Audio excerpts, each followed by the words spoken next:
How's everybody doing today? Today I really do got something different. This is the Silky Saw. Gomboy, made in Japan, Silky Saw. I got this off of Blade HQ probably about a month ago. I got my hiking backpack. I have an old Black & Decker just handsaw on it.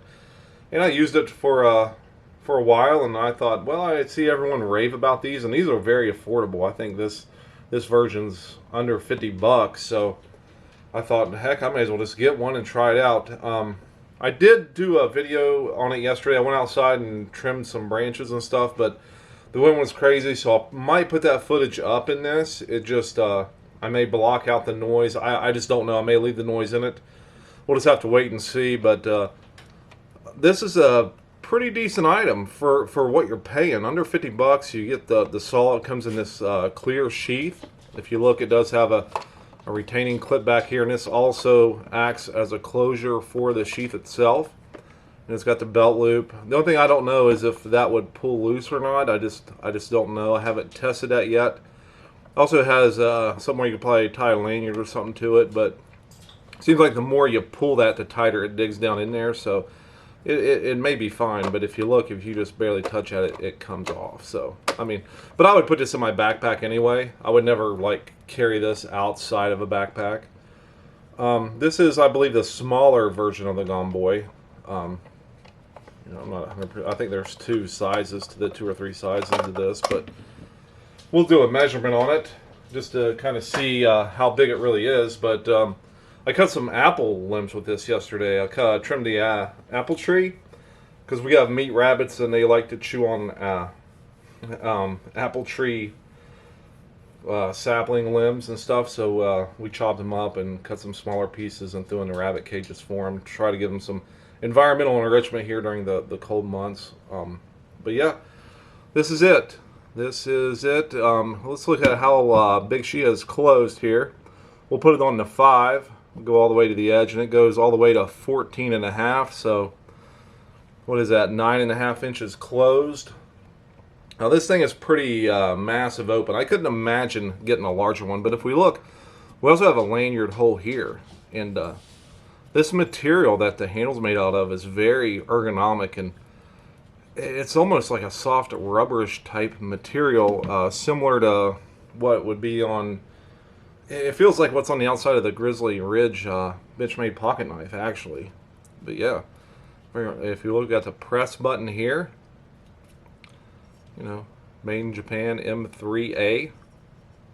Looks like you can also tighten the retention on it as well. It's a very basic made Silky Saw. I got the word silky there in the handle. Let's open her up here. And it's got 2 retaining areas. So the first one you can retain there, the second one you can go up and retain there for 2 different holding positions. Let's turn her this way because this is where all the verbiage is. Silky Gomboy 210 with a 10 there. What's that say? Professional. Lot 25200, made in Japan. It's professional, it says it. So let's see how long she is open. We'll go all the way to the end here, and I'm going to say 17.5 inches open. So that's pretty big. I couldn't imagine carrying anything larger than this with me if I'm going into the woods just for hiking, especially if you're just going for a few days. I mean, how much are you really going to have to cut if you do run into a situation? And I've seen videos on this. Gideon's Tactical has a real good video on this. He let his brother use it, and his brother within the first minute was like, I just need to know where to go to buy this. He liked it so much, and it chews through the wood. It cuts on the pull only. So I mean, you can usually get it through something. Say the big round is your, I don't know, probably that right now, your pinky. One cut, and I was taking apple limbs off. So, well, no, apple is a harder wood. I don't know if anyone realized that or not, but apple is a pretty hard wood. It does make really good firewood after it's seasoned. Yeah, this is it. I really liked it.